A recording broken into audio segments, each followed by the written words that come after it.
As part of my work, roughly a decade ago, I had an opportunity to serve as a community consultant with a local foundation. And part of the program that we were working on was grade school visits, right? And so we would bring a group of community members from Kansas City and take them to different cities in the country, see what was going on in education, tour different schools, have conversations about what was possible.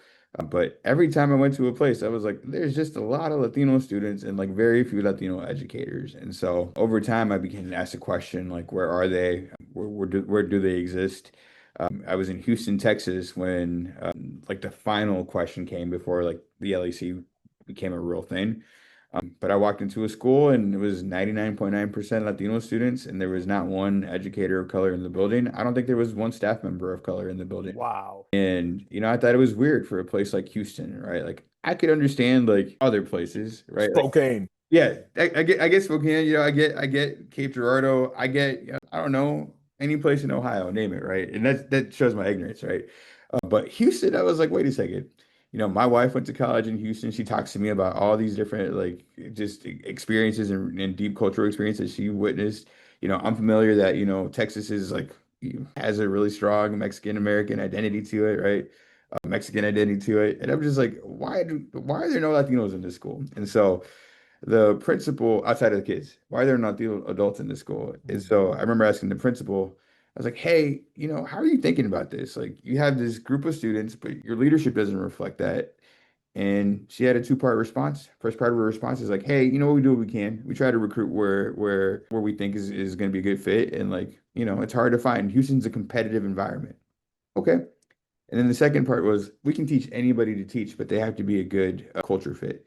And I think at that Mm. time, I was like, I definitely heard it as a dog whistle, right? I was like, what are you talking about, culture fit? And like, if you can teach anybody to teach, like, why aren't you teaching more black and brown people to teach, right? Like, what's going on with that?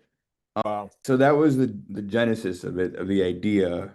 And I think I had a simple solution back in the day. I'm not an educator myself, and at that time I didn't have the language to consider myself like a community advocate or anything like that. I was just like really curious about this idea, and it just really aligned with my experiences, right? Because I saw these young people in the classrooms, and I was like, I hope that they're not going through the same things that I've experienced. Right. Like I hope that they have people in their corner who like care for them, like uplift their identity, support them in these ways.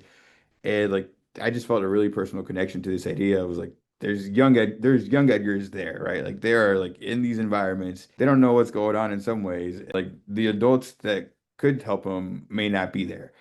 And so my solution to the idea was like, I'm going to meet every Latino educator in the country. I'm going to put them in a Google spreadsheet, put their name and their contact information, their location kind of stuff on there. And then like when somebody told me they couldn't find any, like, here's your list, here's the link. Mm. And that's a laughably simple solution to a really complex, complicated, and dynamic issue within our country, right?